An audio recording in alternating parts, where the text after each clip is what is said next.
ये episode start होती है और हमें चैंतियन और उसकी दोस्तों को दिखाया जाता है जहाँ पे कि वे सभी ट्रेजर पेवेलियन के अंदर आ गए थे और चैंतियन अपनी करतूतों की वजह से ट्रेजर पेवेलियन की ओनर से माफी मांगने लगता है। इसी के साथ साथ वो उन बीस्ट कोर को उनके सामने देते हुए कहता है, सीनियर, हम इस बीस्ट कोर के बदले में कुछ ट्रेजर्स और कुछ पिल्स को एक्सचेंज करना चाहते हैं। ये सुनने की बात वो सीनियर भी इसके लिए मान गई थी और उन पांचों को 12 जुआन स्पिरिट पिल देते हुए कहती है, तुम सब इन पिल्स को लेने के साथ साथ तुम इस ट्रेजर पेवेलियन से कुछ और ट्रेजर्स भी ले सकते हो, जहाँ पे लेफ्ट साइड पे तुम्हें वेपन मिलेंगे और राइट साइड में मार्शल आर्ट टेक्निक, और इसमें तुम लोग वॉरियर रियलम की फर्स्ट फ्लोर से ही ले सकते हो। ये सुनने की बात चैंतियन की बाकी सभी दोस्तों वेपन लेने के लिए चले गए थे, पर चैंतियन वही पे मार्शल आर्ट टेक्निक को लेने के बारे में सोचता है। चैंतियन पेवेलियन के अंदर कई सारे मार्शल आर्ट टेक्निक्स को देखते हैं पर उसे एक भी टेक्निक पसंद नहीं आता, पर अचानक से उसे 2 स्क्रोल काफी ज्यादा पसंद आ जाता है, जिनमें से एक तो था 13 स्वॉर्ड टेक्निक और दूसरा था मार्शल स्पिरिट आर्मर। दोनों ही काफी ज्यादा पावरफुल टेक्निक था, लेकिन इसमें एक ट्विस्ट था क्योंकि ये दोनों टेक्निक ही अधूरा है। पर ये जानते हुए भी चैंतियन इन दोनों टेक्निक्स को ही चूज करने के बारे में सोचता है, जहाँ पे कि वो शॉप ओनर भी चैंतियन को पागल कहते हुए चिढ़ाने लगती है कि तुम इन दोनों टेक्निक्स को ही चूज करोगे जो कि अधूरा टेक्निक है। लेकिन चैंतियन तो अपनी बातों पे पूरी तरीके से अड़ा रहता है, इस वजह से उसे ये दोनों टेक्निक मिल जाता है और फिर यहाँ से सीन शिफ्ट होता है। चैंतियन को हमें किसी और ही जगह पे दिखाया जाता है, जहाँ पे कि वो अपनी 13 शॉट टेक्निक और मार्शल स्पिरिट आर्मर को प्रैक्टिस कर रहा था, जहाँ पे कि वो कई दिनों की प्रैक्टिस करने के बाद 13 शॉट टेक्निक की 2 एक्सचेंजेस को काफी हद तक मास्टर कर लिया था। इसी के साथ साथ उसकी 2 मार्शल स्पिरिट आर्मर था वो भी पावरफुल हो गया था और वो अपनी पास्ट की मेमोरी को याद करते हुए कहता है, मैं जब 10 इयर्स में था तब मेरी पावर वॉरियर रियलम की 5वें स्तर तक पहुंच गया था, पर अचानक से ही मेरी कल्टीवेशन पूरी तरीके से रुक सा गया था, जिस वजह से मुझे अपनी पास्ट लाइफ के अंदर काफी कुछ चीजें सहना पड़ा। पर मैं आधे महीने के अंदर अंदर प्रेजेंट में वॉरियर रियलम की 7वें स्तर तक पहुंच चुका हूँ और अब टाइम आ चुका है कि मैं अपनी फैमिली में वापस जाऊँ और इसी के साथ साथ अपनी दुश्मनों से बदला लूं। और वो वहाँ से जाने लगता है और फिर यहाँ से सीन शिफ्ट होता है और हमें यून और ब्रदर टाइजुआन को दिखाया जाता है, जहाँ की एक हान फेंग नाम की डिसाइपल उन दोनों को मारने की कोशिश कर रहा था, क्योंकि उसे तो लग रहा था कि यू जांगकुई की मौत के पीछे इन दोनों का भी हाथ है। इस वजह से वो यून के ऊपर भी गंदी नजर डालने की कोशिश करता है, पर उसी बीच वही पे चैंतियन भी पहुंच जाता है, जिसे देखने की बात तो यून काफी ज्यादा खुश हो गई थी। इसी के साथ साथ चैंतियन इस हान फेंग के बारे में सभी डिटेल्स लेने की बात वो उसे इग्नोर करते हुए वहाँ से जाने लगता है, लेकिन हान फेंग तुरंत ही एक गलती कर देता है और उन सब के ऊपर पीछे से हमला करने की कोशिश करता है। पर तभी चैंतियन अपनी मार्शल स्पिरिट आर्मर का इस्तेमाल करते हुए काफी इजीली उसे पीछे धकेल देता है, जिस वजह से हान फेंग को तो काफी ज्यादा गुस्सा आ गया था और वो तुरंत ही चैंतियन को लाइफ एंड डेथ चैलेंज कर देता है। चैंतियन भी हान फेंग की इस लाइफ एंड डेथ चैलेंज को खुशी खुशी एक्सेप्ट कर लेता है और दोनों ही लड़ने के लिए एरिना के अंदर आ जाता है और फिर तुरंत ही दोनों के अंदर बैटल भी स्टार्ट हो जाता है, जहाँ पे कि हान फेंग अपनी एक पावरफुल टेक्निक से चैंतियन के ऊपर हमला करता है, पर चैंतियन अपनी 13 शॉट टेक्निक की पहली मूव का इस्तेमाल करते हुए ही हान फेंग को पीछे कर दिया था, जिससे हान फेंग गुस्सा होते हुए अपनी मार्शल स्पिरिट से तुरंत ही चैंतियन के ऊपर हमला करता है, पर चैंतियन ने अपनी मार्शल स्पिरिट आर्मर से काफी इजीली रोक लिया था और अपनी उंगली का इस्तेमाल करते हुए उसकी मार्शल स्पिरिट को डिस्ट्रॉय कर देता है। इसी के साथ साथ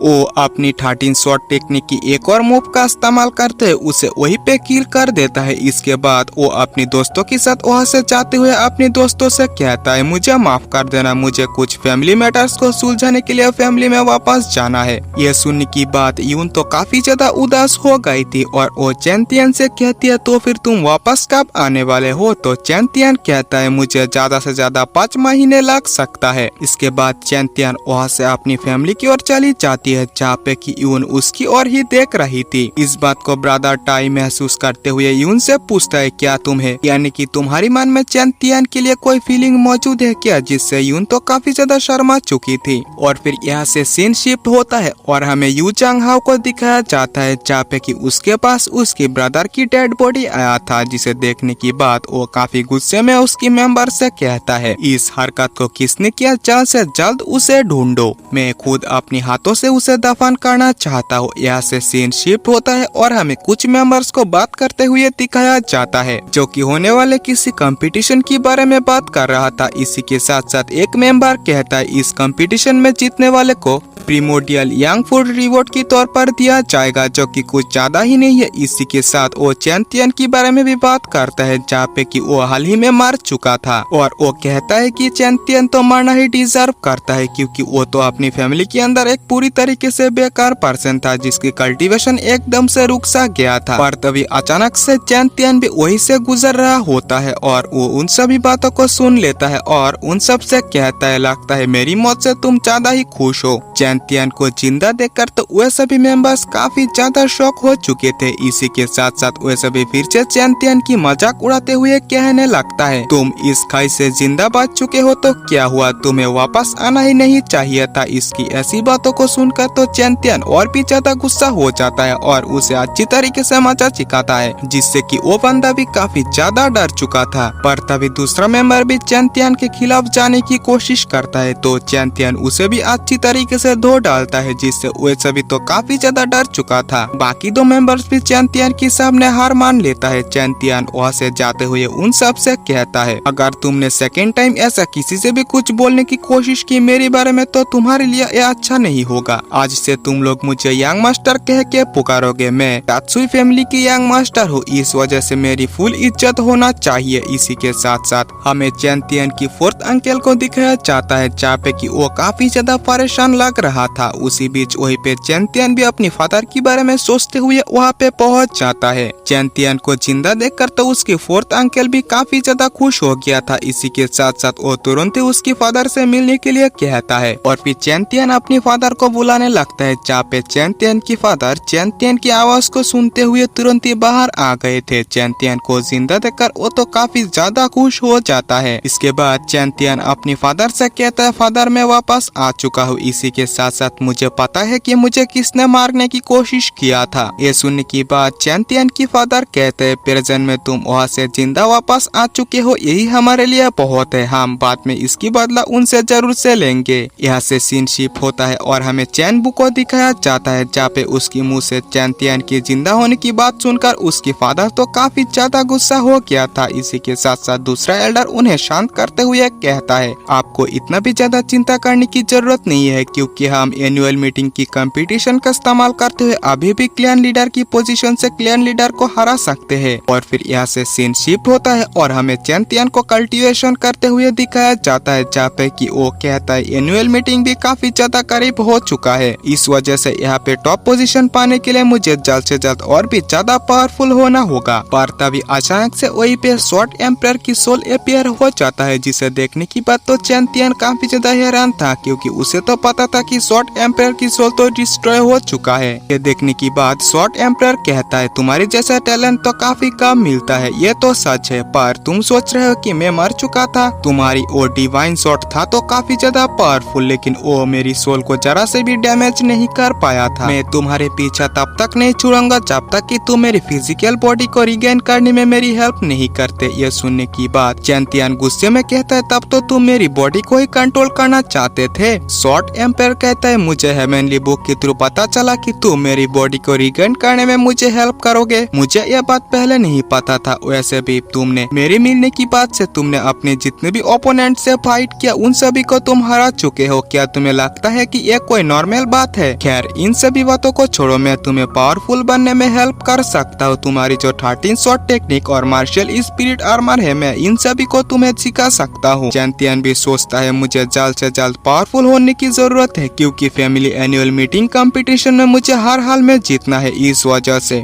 शायद से मुझे इस रिक्वेस्ट को एक्सेप्ट कर लेना चाहिए। और फिर वो शॉर्ट एम्पायर से इस बात के लिए एग्री करता है, जहाँ पे कि शॉर्ट एम्पायर ये सुनते ही वो चैंपियन के साथ किसी और ही वर्ल्ड में पहुंच जाता है, जहाँ पे कि वो उसे कहता है ये हेवनली बुक की स्पिरिचुअल वर्ल्ड है और यहाँ पे वही आ सकता है जो कि हेवनली बुक की ऑनर हो। ये सुनने की बात चैंपियन भी तुरंत अपनी हेवनली बुक को बाहर निकाल लेता है, जिसे दिखाने की बाद स्वॉर्ड एम्परर फिर से कहता है इसके अंदर लॉ की पावर भी मौजूद है। इसी के साथ साथ इसे मास्टर ऑफ रेइनकार्नेशन भी कहा जाता है। तुम जब डेथ फॉरेस्ट के अंदर गिरे थे तब वहीं पे तुम मर चुके थे, जिसने कि तुम्हारी एज 10 साल तक बढ़ा दिया। और तुम्हें अगर और भी जिंदा रहना है तो बाकी हेवनली बुक्स को भी ढूंढना होगा, जिसे कि 9 पार्ट्स में डिवाइड किया गया है, यानी कि तुम्हारे पास एक पार्ट पहले से ही मौजूद है। ये सुनने की बात चैंपियन भी काफी हैरान होता है, क्योंकि उसके पास जिंदा रहने के लिए बस 10 साल ही मौजूद है। बट स्वॉर्ड एम्पायर उसे इन सभी बातों को इग्नोर करते हुए कहता है फिलहाल के लिए तुम इन सभी स्वॉर्ड टेक्निक को सीखो। और वो 13 स्वॉर्ड टेक्निक की सभी मूव्स को चैंपियन को सिखाने लगता है। इसी के साथ साथ उन सभी को सिखाने की बात चैंपियन से कहता है जहाँ तक बात है तुम्हारी मार्शल स्पिरिट आर्मर की, जितना तुम्हारी बॉडी स्ट्रॉन्ग होगा तभी वो उसके साथ साथ स्ट्रॉन्ग होता जाएगा। फिलहाल के मैं सोने जा रहा हूँ, तब तक के लिए अपना ख्याल रखना। और फिर चैंपियन वहीं पे अपनी टेक्निक्स का प्रैक्टिस करने लगता है और कहता है मैं 13 स्वॉर्ड टेक्निक की थर्ड मूव को काफी मुश्किल से समझ पाया हूँ, पर अभी भी मैं इसे पूरी तरीके से समझ नहीं पाया। लगता है मुझे और ज्यादा हार्ड ट्रेनिंग करने की जरूरत है। और तभी चैंपियन को पता चलता है कि उसकी जो सिस्टर है वो वापस आ चुका है और वो आते ही तुरंत ही चैनबू से फाइट करने के लिए चली गई। ये सुनने की बात वो भी अपनी सिस्टर की ओर ही जाने लगता है। और इसी के साथ साथ इस पार्ट को यहीं पे एंड करते हैं। नेक्स्ट पार्ट को जल्द से जल्द चाहते हो तो वीडियो को शेयर करना तो भूलना ही मत, क्योंकि चैनल काफी ज्यादा डाउन हो चुका है। और इसी के साथ साथ चैनल को सब्सक्राइब करके वीडियो को एक लाइक जरूर से कर देना। मिलते हैं नेक्स्ट वीडियो में, बाय बाय।